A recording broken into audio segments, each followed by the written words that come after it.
Koppal DC ಕಚೇರಿಯಲ್ಲಿ ಲಂಚ ಪಡೆಯುವಾಗಲೇ ಬಲೆಗೆ ಬಿದ್ದಿದ್ದಾರೆ ಅಧಿಕಾರಿಗೋರ್ವರು. ಲೋಕಾಯುಕ್ತರ ಬಲೆಗೆ ಬಿದ್ದಿದ್ದಾರೆ ಟೌನ್ ಪ್ಲಾನರ್. ಲೇಔಟ್ಗೆ ಪರವಾನಗಿ ನೀಡೋದಕ್ಕೆ ಲಂಚವನ್ನ ಕೇಳಿದ್ರು ಅಧಿಕಾರಿ. ಕೊಪ್ಪಳ ಡಿಸಿ ಕಚೇರಿಯಲ್ಲಿ ಲಂಚ ಪಡಿತಾ ಇದ್ದ ಹಾಗೇನೆ ಅಧಿಕಾರಿ ಬಲೆಗೆ ಬಿದ್ದಿದ್ದಾರೆ. ಲೋಕಾಯುಕ್ತರ ಬಲೆಗೆ ಟೌನ್ ಪ್ಲಾನರ್ ಬಿದ್ದಿರೋದು. ಲೇಔಟ್ಗೆ ಪರವಾನಗಿ ನೀಡೋದಕ್ಕೆ ಲಂಚವನ್ನ ಕೇಳಿದ್ರು ಈ ಅಧಿಕಾರಿ. ನಗರ ಮತ್ತು ಗ್ರಾಮೀಣ ಯೋಜನಾ ಕಚೇರಿಯಲ್ಲಿ ಲಂಚವನ್ನು ಸ್ವೀಕರಿಸ್ತಾ ಇದ್ರು.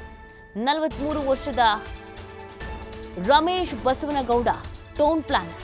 ಖಾಸಗಿ ವ್ಯಕ್ತಿ ಮಾರುತಿ ಇಲಿಗೇರ್ ಬಲೆಗೆ ಬಿದ್ದಿರುವಂಥದ್ದು. ಲೇಔಟ್ ಪರವಾನಗಿ ನೀಡೋಕೆ 8 ಲಕ್ಷ ರೂಪಾಯಿ ಬೇಡಿಕೆಯನ್ನ ಇಟ್ಟಿದ್ರು ರಮೇಶ್. ತನ್ನ ಖಾಸಗಿ ಸಹಾಯಕ ಮಾರುತಿ ಮೂಲಕ ಹಣಕ್ಕೆ ಬೇಡಿಕೆಯನ್ನ ಇಟ್ಟಿದ್ರು. ಲ್ಯಾಂಡ್ ಡೆವಲಪರ್ ರವಿಚಂದ್ರ ಶಿಂದೆಗೆ ಬೇಡಿಕೆಯನ್ನ ಇಟ್ಟಿದ್ರು ರಮೇಶ್. ಸೊ ಇಂತಿಷ್ಟು ದುಡ್ಡು ಬೇಕು ಅಂತ ಕೇಳಿದ್ರು. ಅದೇ ರೀತಿಯಾಗಿ ಲಂಚವನ್ನು ಪಡಿತಾ ಇದ್ದ ಹಾಗೇನೆ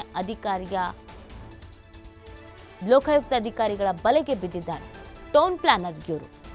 ಲೇಔಟ್ಗೆ ಪರವಾನಗಿ ನೀಡಿ ಅಂತ ಕೇಳಕ್ ಹೋದಾಗ ಲಂಚ ಕೊಡ್ತೀನಿ ಅಂತ ಹೇಳಿದ್ರು. ಸೊ ಈ ವಿಷಯವನ್ನ ಲೋಕಾಯುಕ್ತಕ್ಕೂ ಕೂಡ ತಿಳಿಸಲಾಗಿತ್ತು.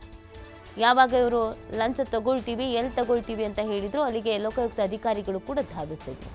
ಲಂಚ ತೆಗೆದುಕೊಳ್ತಾ ಇದ್ದ ಹಾಗೇನೆ ರೆಡ್ ಹ್ಯಾಂಡ್ ಆಗಿ ಸಿಕ್ಕಿ ಬಿದ್ದಿದ್ದಾರೆ.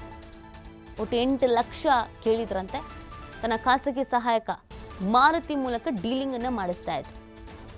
ಲ್ಯಾಂಡ್ ಡೆವಲಪರ್ ರವಿಚಂದ್ರ ಶಿಂಧೆಗೆ ಬೇಡಿಕೆಯನ್ನ ಇಟ್ಟಿದ್ರು ಈ ಅಧಿಕಾರಿ ಅನ್ನೋದು ಗೊತ್ತಾಗ್ತಾ ಇದೆ.